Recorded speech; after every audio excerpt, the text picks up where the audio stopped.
안녕하세요. 사사히 사람 사는 이야기 오늘의 사연입니다. 안녕하세요. 저는 현재 결혼을 해서 가정을 이루고 살고 있는 장경호라고 합니다. 저는 부모님과 형제가 없기 때문에 아내가 저의 유일한 가족인 셈이죠. 부모님은 제가 아주 어릴 때 이혼을 하셨어요. 어머니는 이혼을 하신 후 소식이 끊겨 어떻게 살고 계시는지 잘 모르지만 듣기로는 다른 가정을 이루고 산다고 하더라고요. 고등학생 때 동네 아주머니가 건너 건너 들어 알려주신 소식이기 때문에 사실인지 아닌지는 모릅니다. 저는 그렇게 어머니와의 연은 끊은 채 홀아버지의 손에서 무사히 잘 자랐죠. 아버지와 도란도란 여유롭지도 부족하지도 않게 살아 대학까지 잘 졸업하였습니다. 운이 좋았는지 저는 26살에 졸업을 하자마자 직장을 구하게 되었어요. 크게 이름이 알려져 있는 대기업은 아니었지만 동종업계에서는 꽤나 괜찮은 평을 받고 있는 회사였습니다. 그러나 취직에 성공했다는 기쁨도 잠시. 얼마 후 아버지께서 50살이라는 나이에 암으로 생을 마감하셨습니다. 유일하게 남아있던 저의 가족, 아버지가 세상을 떠나자 정말 혼자가 된 것 같았어요.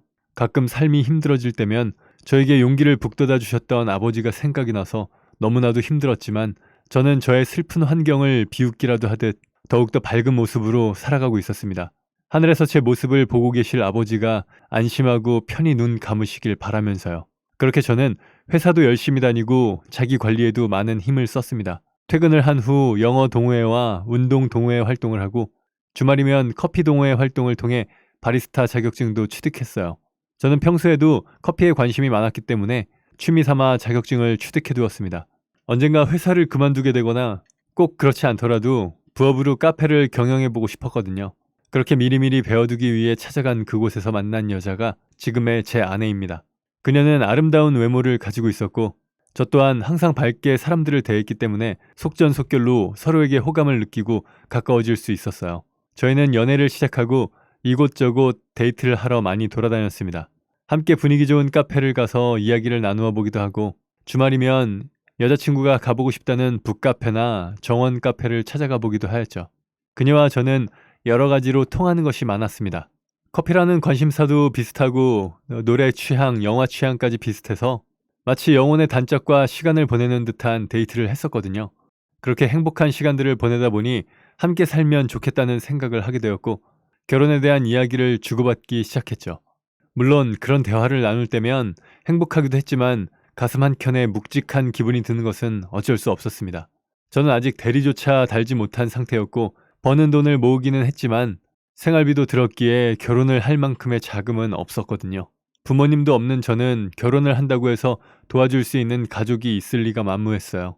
이따금씩 제 환경을 생각하면서 한숨을 쉬고 있으면 여자친구는 그런 저의 손을 잡아주며 아픔을 보듬어 주었죠. 저는 그녀의 응원에 힘입어 희망을 가지고 여자친구와 함께 결혼을 준비했습니다.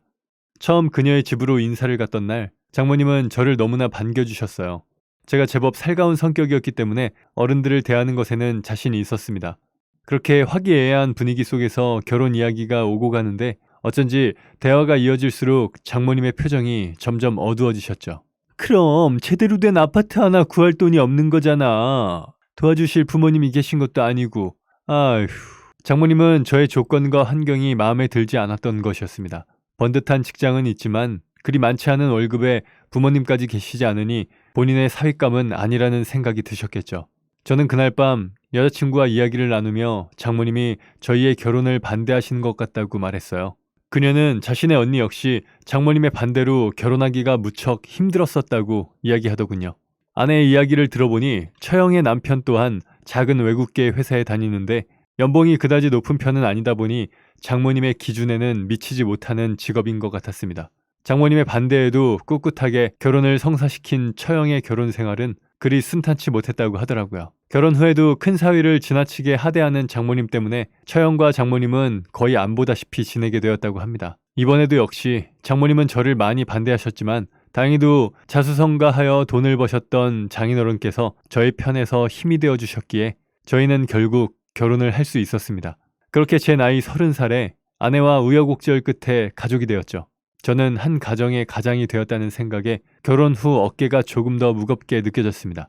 돈을 조금이라도 더 벌어서 아내와 훗날 태어날 아이에게 보탬이 되고 싶었어요. 물론 장모님께 인정받고 싶은 마음도 컸죠.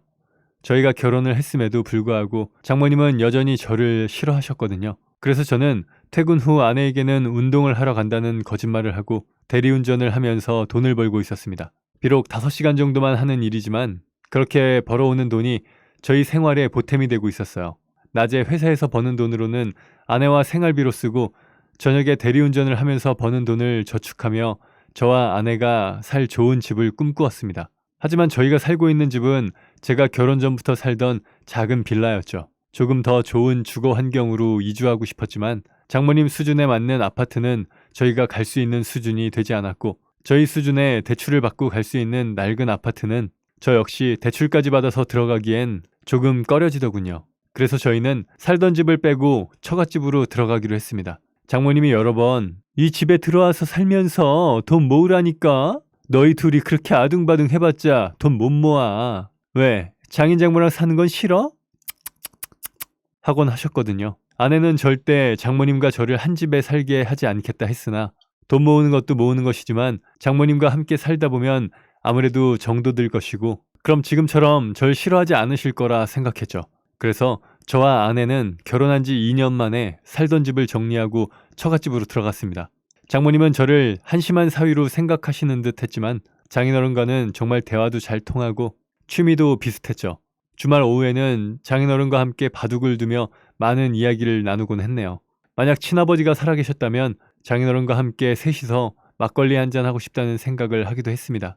그러나 저를 좋게만 봐주시는 장인어른과는 달리 장모님은 늘 저를 보면 표정이 썩 좋지 않으셨죠. 장모님은 주기적으로 친구분들과 모임을 가지시는데 모임이 끝나고 집으로 돌아올 때면 언제나 화가 가득한 얼굴로 방으로 들어가셨습니다. 아마도 친구분들 사이에서 오고 가는 사위 자랑을 들어주기만 하셨을 테니 기분이 좋을 리가 없었겠죠.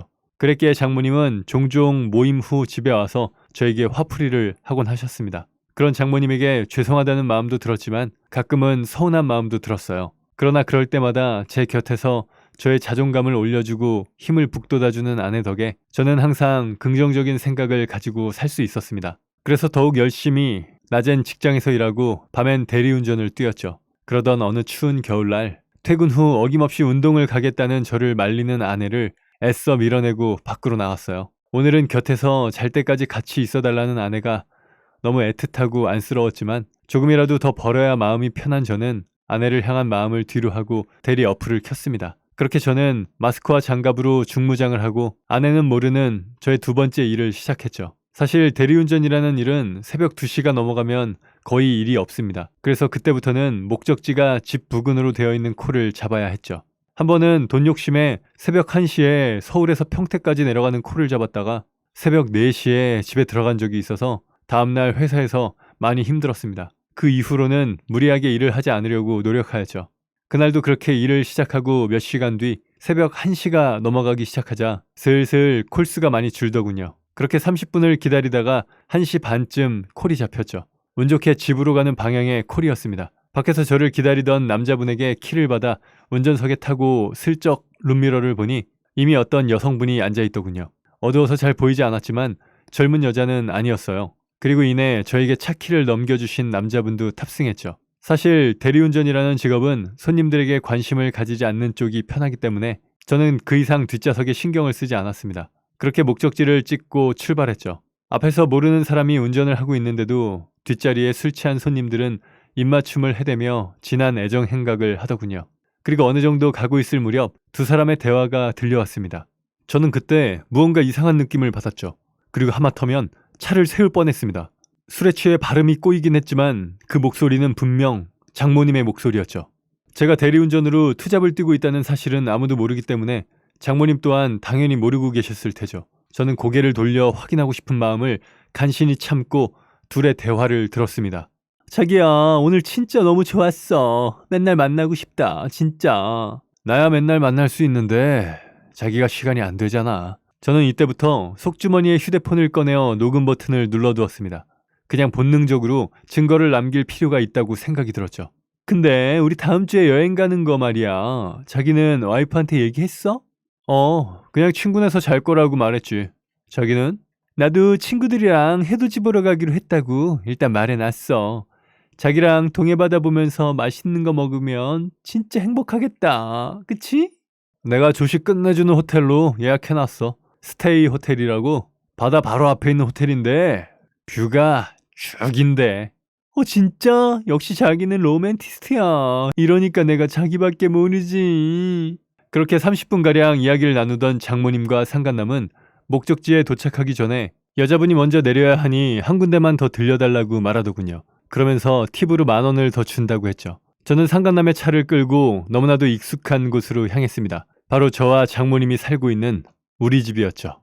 차에서 내린 장모님은 들어가기 아쉬운지 마지막까지 상간남에게 매달려 애정 행각을 하더군요. 장모님이 내린 후 저는 저희 집에서 그다지 멀지 않은 상간남의 집으로 다시 운전을 시작했습니다. 저희 집 근처에 있는 타운하우스 동네였죠. 15분 거리를 가는 동안 상간남과 이런저런 이야기를 하게 되었습니다. 상간남은 저에게 방금 그 여자는 중년 나이트에서 만났다면서 조금 전과는 사뭇 다른 표정을 하고 있더군요. 그냥 몇 번 만나고 헤어질 생각으로 연락하고 있는데 아까 보셨죠? 내가 아주 쥐를 사랑하고 있는 줄 안다니까. 그래요? 아니 세상에 반이 여잔데 내가 미쳤다고 저 늙은 여자 하나만 보고 있겠냐고요. 와이프 있냐고 묻길래 없는 와이프 그냥 있다고 했어요. 나중에 혹시라도 결혼하자고 들러붙을까봐 조금 데리고 놀다가 버릴 건데. 나 참. 저는 무사히 운행을 마친 후 상간남의 차에서 내리고 나서야 녹음을 종료했습니다. 그날 밤 전 혼자서 고민을 정말 많이 했어요. 이 사실을 아내에게 알려야 할지 말아야 할지 한참을 생각했죠. 이것을 말하면 아내가 큰 충격을 받을 것이 뻔하니 망설여질 수밖에 없었습니다. 하지만 이대로 덮고 넘어가는 것은 안 된다 생각한 저는 며칠을 고민한 끝에 아내에게 아주 조심스럽게 이야기했죠.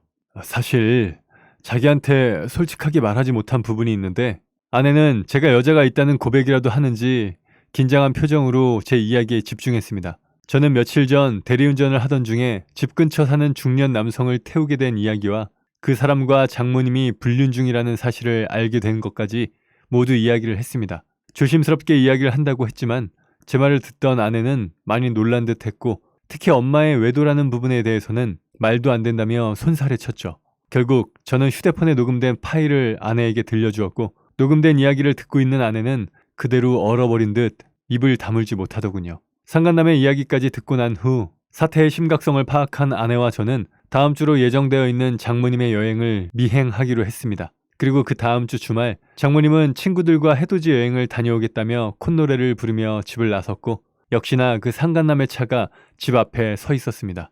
장모님은 주위를 두리번거리더니만 이내 그 차에 올라타더군요. 저는 미행을 하기 전 그날 대리운전을 하며 들어두었던 호텔로 전화를 걸어 상간남의 이름으로 예약이 되어 있는 것이 맞는지 미리 확인을 해두었습니다. 상간남의 이름은 그날 밤 차에서 내리기 직전에 운전석 옆에 있던 명함을 하나 가져왔기 때문에 알고 있었죠. 상간남의 이름으로 선물이 도착할 것이라며 일정 확인을 하는 척 문의를 하고 호텔 측에 예약 사실을 확답받을 수 있었습니다. 미행을 하면서 놓치게 되더라도 숙소를 정확하게 알고 있으니 문제없이 미행을 할 수 있을 것이라는 생각이 들었죠. 저는 따로 장모님과 상간남을 미행하며 내려왔고 아내는 처형과 장인어른을 모시고 바람을 쐬러 간다며 천천히 내려왔어요. 제가 신호를 주기 전까지 시간을 때우며 주변 관광을 하고 있기로 했죠. 저는 호텔 로비에서 카메라를 들고 로비로 들어오는 두 사람을 촬영하였습니다. 그리고 객실로 올라가는 엘리베이터에 타는 모습과 두 사람이 다정하게 스킨십하는 장면까지 핸드폰으로 통화를 하는 척하면서 동영상으로 찍어두었어요. 그리고 두 사람은 한참 동안 방에서 나오질 않았습니다. 몇 시간 후 저녁이 다 되어서야 저녁을 먹으러 내려오더군요. 인근 식당으로 향하는 두 사람을 보고 저는 아내에게 식당 이름을 알려주었습니다. 바다를 바로 앞에서 볼 수 있는 아주 큰 횟집 창가에 자리를 잡고 앉은 두 사람은 회를 서로 먹여주며 뽀뽀하고 난리도 아니더군요.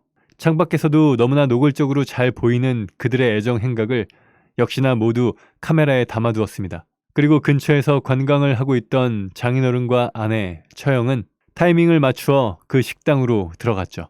결국 장인어른은 딸들과 함께 장모님과 상간남의 모습을 실제로 마주하게 되었습니다. 당신 지금 뭐 하는 거야? 장인어른의 우렁찬 목소리와 날카로운 시선이 다정한 둘의 모습을 향했을 때에는 정말 횟집의 모든 사람들의 움직임이 멈춰진 듯 하더군요. 장인어른은 그 속을 혼자 뚜벅뚜벅 걸어가셨습니다. 두 사람의 테이블 앞에 서 있는 장인어른을 발견한 장모님은 들고 있던 젓가락을 그만 놓치고 말았죠. 여보. 두 사람의 얼굴을 번갈아 보며 아무 말도 하지 않고 있던 장인어른은 상 가운데 놓여진 회를 움켜쥐고는 장모님 얼굴에 냅다 내던졌습니다. 그리고는 상간남의 멱살을 잡고 일으켜 세우고는 욕설을 시작하셨죠.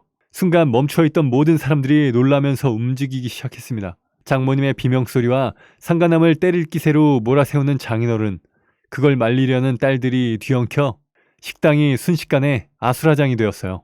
장인어른은 화를 주체할 수 없으셨는지 와이프와 처형의 만류에도 한참 난동을 피우셨죠. 저희는 필사적으로 장인어른을 말렸고 장인어른은 곧이어 상간남을 테이블 위로 내동댕이 쳐버린 후 밖으로 나가셨습니다. 그렇게 저희는 상간남과 장모님을 두고 다시 집으로 올라왔습니다. 장인어른은 올라오는 내내 한마디도 하지 않으셨어요. 그리고 집에 오자마자 처형과 아내에게 네 엄마 짐 다 싸둬라 하고 무서운 목소리로 호령하셨습니다. 그렇게 아내와 처형이 짐을 다 싸고 거실로 꺼내두었을 때쯤 장모님이 뒤늦게 쫓아오셨습니다. 여보, 오해야. 그냥 친구야. 내가 친구들이랑 여행 간다고 했잖아. 다른 친구들은 잠깐 어디 나갔던 거야. 진짜야. 당신은 내가 바보로 보이는 건가? 내가 당신 다른 남자 만나는 거 몰랐을 것 같지? 진작부터 알고 있었어. 경호야, 이리 가져와라. 저는 장인어른에게 오늘 찍은 사진 전부를 드렸죠. 그랬더니 장모님이 저에게 달려드시더군요. 다 네가 한 짓이지? 내가 너 이럴 줄 알았어. 어디 처갓집 식구들 사이를 갈라놓으려고 해? 장모님은 저를 향해 욕설을 내뱉으며 장인어른에게 이간질을 했다고 주장했지만 저는 그저 장인어른의 지시를 따른 것뿐이었습니다. 사실 이 모든 것은 장인어른이 저에게 부탁한 일이었거든요. 장모님을 미행하기 전 아내는 제가 알려준 모든 사실을 장인어른에게 이야기했습니다. 장인어른께서 충격을 많이 받으실까봐 조마조마했던 아내와는 달리 아버님께선 이미 장모님의 외도를 알고 계셨죠. 아버님께서 아는 바로는 1년 전부터 장모님이 다른 남자들을 만나고 있었다 하시더군요. 하지만 정확한 증거를 잡을 수는 없어 혼자 고민하신 모양이었습니다. 그런데 때마침 제가 확실한 증거를 가져오게 되었고 그 증거를 받아든 장인어른은 아내를 시켜 장모님의 휴대폰에 있는 불륜 정황 증거를 확보하라 하신 거죠. 대충의 증거를 확보한 아버님은 마지막 쐐기를 받기 위해 저에게 장모님의 미행을 부탁한 것이었습니다. 그날 장인어른은 당연히 장모님에게 이혼을 요구하셨습니다. 이혼? 그래 해. 어차피 이 집 절반은 내 거야. 나 없이 잘 살아봐. 나도 새 인생 살면 그만이야. 문제는 장모님 말대로 장모님에게 얼만큼의 재산이 분할될 수밖에 없다는 점이었습니다. 그래, 마음대로 해봐. 내 재산 절반 가져가. 마음대로 해. 하지만 장인어른은 조금도 걱정하지 않으셨습니다. 사실 장모님께서는 예전부터 장인어른이 죽으면 이 집은 자기 거라고 입에 침이 마르도록 이야기를 하곤 했었죠. 그 말을 들을 때마다 장인어른의 표정이 매우 좋지 않았습니다. 마치 남편 죽으라고 고사를 지내는 것 같아 섬뜩한 기분까지 들었던 장인어른은 이미 집의 명의를 처형과 아내의 명의로 바꾸어둔 지 오래라고 하였습니다. 이 사실을 알게 된 장모님은 재산 분할을 해주지 않기 위해 명의를 바꾼 거라고 소송을 걸었지만 명의 이전은 장인어른이 장모님의 외도를 알기 전에 이미 해둔 것이기 때문에 장모님이 패소할 수밖에 없었죠. 물론 장인어른은 상간남 소송 또한 진행하셨습니다. 그 남자도 벌이가 좋은 사람이었기 때문에 깔끔하게 위자료를 주고 장모님과는 바로 헤어지더군요. 결국 장모님은 장인어른의 통장에 있던 약간의 돈만을 재산분할로 받았지만 그 돈마저 장인어른에게 줘야 하는 위자료로 뺏기고 집에서 쫓겨나셨습니다. 장모님은 집에서 쫓겨나자마자 상간남을 찾아간 모양이었습니다. 그러나 그 상간남은 장모님을 잠시 즐기는 사람이라고 생각하고 있었으니 장모님을 받아주지 않았죠. 그리고 그동안 엄마에게 쌓인 것이 많았던 처형과 아내도 장모님을 보살피지 않았습니다. 장모님은 모두에게 버림받고 마른 것이죠. 이후 저희는 장인어른과 함께 계속 사는 중입니다. 제가 부업으로 대리운전을 하고 있었다는 사실을 알게 된 장인어른은 밤마다 나가서 고생하지 말고 가족과 함께 집에서 마음 편하게 지내라고 권유하시더군요. 그동안 모아둔 돈으로는 집을 사서 전세를 주라고 하시면서요. 장인어른은 저에게 젊을 때 돈을 모아두는 것은 좋지만 몸을 혹사시켜가면서 돈 벌어봤자 늙으면 고생밖에 안 하니 조금의 여유를 갖고 차근차근 하라며 독려해 주셨습니다. 아버지 같은 장인어른의 따뜻한 마음에 더욱 효도를 해야겠다는 생각이 들더군요. 그렇게 장모님이 집에서 나가게 되니 처형과 형님도 조금씩 친정에 오기 시작했어요. 그동안 장모님의 하대에 집에 자주 오지 않았던 형님과 조카가 오니 집안이 화기애애하게 되었죠. 어린 조카는 너무나 귀엽고 예쁜 아이였습니다. 그런 아이를 보며 저도 얼른 저의 아이를 가지고 싶다는 생각을 했어요. 그리고 저의 바람은 얼마 가지 않아 이루어졌습니다. 아내에게 임신이라는 기쁜 소식을 듣고 얼마나 행복했는지 몰라요. 저는 아내에게 해줄 수 있는 모든 것을 해주려고 하고 있습니다. 먹고 싶은 것은 어떻게 해서든 구해다 주려고 노력하는 중이죠. 임산부는 홀몸이 아니기 때문에 컨디션을 최대한 좋게 해야 했으니까요. 그런데 장모님이 가끔 전화를 걸어 돈을 보태달라고 하는 모양이더군요. 그로 인해 스트레스를 받지는 않을까 걱정이 되었습니다. 집에서 쫓겨난 장모님은 지방에 있는 이모님 댁에서 지내고 계셨는데 그곳에서도 그리 오래 지낼 수 있는 상황이 아닌 듯하였죠. 하지만 저희는 장모님에게 절대 돈을 해주지 말라는 장인어른의 명령에 따라 장모님을 철저히 모르는 척하고 있습니다. 아내에게 돈을 보내라고 하는 장모님의 전화에 아내는 마지막으로 말했죠. 평생 아버지 돈으로 호의호식하고 사치 부리면서 살았잖아. 이제 엄마가 벌어봐. 아버지한테 항상 쥐꼬리만큼 벌어온다고 했잖아. 엄마 꼬리는 얼마나 긴가 직접 해보던가. 그렇게 아내는 엄마와의 연락을 일체 끊어버렸죠. 그리고 휴대폰에서 엄마 번호를 차단해버렸습니다. 이제 곧 태어날 저의 아이를 위해 이런 식으로 감정 소비하고 싶지는 않다고 하면서요.